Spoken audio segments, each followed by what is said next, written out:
ഇതെന്താ വെച്ചാൽ ഈ മെഷീൻ ഇപ്പൊ അവിടുന്ന് സാധനങ്ങള് ഒരു 20-25 കിലോ വെയിറ്റുള്ള സാധനം അവിടുന്ന് എടുക്കാണ്ട് ഇതാ ഇവിടെ ഇങ്ങനെ കൊണ്ടുപോകും. ഇത് 24 hours വർക്ക് ചെയ്യുന്നുള്ളതാണ്.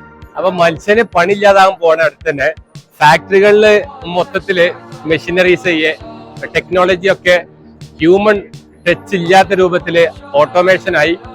മാത്രല്ല മനുഷ്യൻ ചെയ്യുന്ന എല്ലാ പ്രവൃത്തികളും ഈ മെഷീൻ ചെയ്യുന്ന രൂപത്തിലുള്ള ഇൻവെൻഷൻ ടെക്നോളജി കണ്ടുപിടിക്കാൻ ഇവര് ഇതെന്താ വെച്ചാൽ ഈ മനുഷ്യന്റെ കൈയും കാലും എല്ലാ സാധനവും ഉണ്ട്. അപ്പൊ മനുഷ്യൻ എന്തൊക്കെ ചെയ്യുന്നോ അത് ആക്ച്വൽ രൂപത്തില് ഈ മെഷീൻ ചെയ്യാന് ഇവര് പരീക്ഷണം നടത്തിക്കൊണ്ടിരിക്കണേ.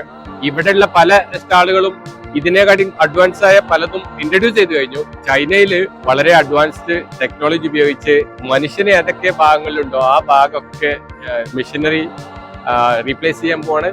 അപ്പൊ അതുകൊണ്ട് ഇനി നിയർ ഫ്യൂച്ചറിൽ നിങ്ങളെ ബിസിനസ്സിൽ ഏത് രൂപത്തിലാണ് ടെക്നോളജി ഇംപ്ലിമെന്റ് ചെയ്യുക എന്നുള്ളത് റിസർച്ച് ചെയ്യുക, ചേഞ്ച് ചെയ്യുക.